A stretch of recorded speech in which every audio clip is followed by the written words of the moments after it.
మా అత్త మాటలు వింటే మీరు నిజంగా అంటే ఊరేసుకుంటారు అట్లా మాట్లాడుతుంది మా అత్త ఫ్యూచర్. హలో హాయ్ అండి, welcome back to our channel. అందరూ ఎలా ఉన్నారండి? బాగున్నారా? మీరందరూ బాగుండాలని నేనైతే ఆ దేవుని మనస్ఫూర్తిగా కోరుకుంటున్నాను. రోజు ఈ వ్లాగ్ మాత్రం చాలా అంటే చాలా ఇంట్రెస్టింగ్ ఉంటుందండి. ఎందుకంటే ఇదైతే నాది ఈస్టర్ పండగ రోజు, అంటే సండే రోజు మాట. ఆ రోజు నా వ్లాగ్ అయితే తీసినాను అనమాట. ఆ రోజు సండే నేను ఏమేమి చేసినాను అనేది మొత్తం ఈ వీడియోలో అయితే మీకు చూపించుకుంటూ చెప్తానండి. ఆ రోజు అయితే మా అత్తమ్మ గునుగుతూనే ఉందన్నమాట. ఎందుకంటే మేము లేవడమే లేట్ లేసినాం, అందులో ఆ రోజు అయితే సండే మాట.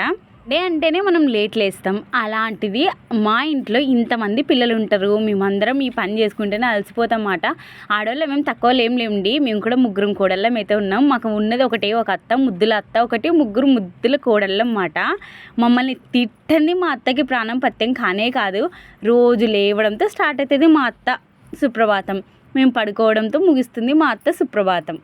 అవును, మీ ఇంట్లో కూడా మీ అత్త వాళ్ళు మిమ్మల్ని ఇలానే గునుగుతుంటారా? కామెంట్ చేసి చెప్పండి. కొందరు అత్తలు అయితే మంచిగా ఉంటారు అన్నమాట. కోడళ్ళకి ఏదైనా పని రాకుంటే అలా కాదమ్మా ఇలా చెయ్యని ఒకటికి 2 సార్లు చూపిస్తారు, నేర్పిస్తారు. మా అత్త మాత్రం చూపియదు, నేర్పియదు, ఊరికే చెప్తుంటే ఆమె చెప్పేది కూడా క్లారిటీగా చెప్పదన్నమాట. సగం అట్లా సగం ఇట్లా సారే ఏదో ఒక రకంగా మేము చేసినాం అనుకోండి, మళ్ళీ అవి పేర్లు పెడుతుంది. కానీ మా అత్త కాడ కామన్ అయిపోయింది. అందుకే మా చెల్లి చూడండి మా అత్తని ఎలా గూక గెలుకుతుందో ఇక్కడ మీరే వినండి. మా అత్త సుప్రభాతం. ఏం మాట్లాడుతున్నావు అత్త? మాట్లాడుకో, కొంచెం మంచిగా మాట్లాడతా, నైస్గా మాట్లాడాలత్త. ఫోటో కోసం మా అత్త పెద్ద స్టైల్ కట్టింది ముఖము. మా అత్త చూడు ఎంత క్రాస్ కుప్పు కట్టింది, కొంగ ఎంత మంచిగా క్రాస్ గా పెట్టుకుంటా చూడండి మా అత్త. యాడి ఏం మాట్లాడుతున్నావు? యాడి పోతున్నావు అత్త? యాడి పోతున్నావు అత్త? మా అత్త మాటలు వింటే మీరు నిజంగా అంటే ఊరేసుకుంటారు అట్లా మాట్లాడుతుంది మా అత్త. ఫ్యూచర్లో మా అత్తమ్మ వీడియోలు ఇంకా దండి వస్తే చూస్తుండండి. టైం అయితే ఇప్పుడు కరెక్ట్గా 8:30 అయింటుంది. నేను ఇంకా బ్రష్ చేస్తున్నా, మా చెల్లి ఇంకా బట్టలు ఉతుకుతుంది, మా అక్క ఇంకా ముఖమే కడిగలేదు. చూసినారా మా ఇంట్లో ఎట్లున్నారు? ఇట్లాంటి వీడియోలు దండిగా వస్తాయి. అందులో ఫ్యామిలీ వ్లాగ్స్, విలేజ్లు అంటే చాలా బాగా ఇంట్రెస్ట్ ఉంటే చూస్తున్నాండి. మా రోజు మొత్తం ఇలానే గడుస్తుందండి. మా అత్తమ్మ తిట్లతోనే మాట. పక్క వాళ్ళకి చూసేకి ఇవి తిట్లు కావచ్చు, మాకు మాత్రం ఇవి పెద్ద కామెడీ. ఇంకా ఈరోజు బ్లాగ్ గురించి వచ్చేస్తే ఈ సండే కాబట్టి నేనైతే ఇక్కడ చపాతీలు అయితే చేస్తున్నాను అనమాట. మా మరిదికి అయితే చికెన్ అయితే తీసుకొని రమ్మన్నాను. ఏందక్క నువ్వెందుకు చెప్తున్నావు మీ మరిదికి చికెన్ తీసుకొని రాని? వాళ్ళ వైఫ్ లేదా వాళ్ళ వైఫ్ చెప్పదని మీరు అనుకోవచ్చు.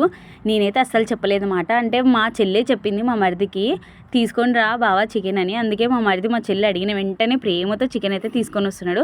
నేను చెప్పినా మాకైతే మేము చికెన్ తెచ్చుకుంటాం, మీది మీరు ఏదన్నా అంటే వాళ్ళు కొంచెం ఇది తింటారు మాట, ఏది మటన్ వాళ్ళు ఇష్టంగా తింటారు, మీ మటన్ మీరు తెచ్చుకోండి అంటే కూడా మా చెల్లి లేదక్క నువ్వు చికెన్ తింటే మేము కూడా చికెన్ తింటామని ఆమె కూడా చికెన్ అయితే తెప్పించింది. మేము ఉమ్మడి కుటుంబంలో ఉన్నాం కాబట్టి అందరం కలిసి ఉన్నాం కాబట్టి ఒకరికి నచ్చింది ఇంకొకరం ఆటోమేటిక్గా తినేస్తాం. మాకి కావాలా అనేది అస్సలు లేదు మాట.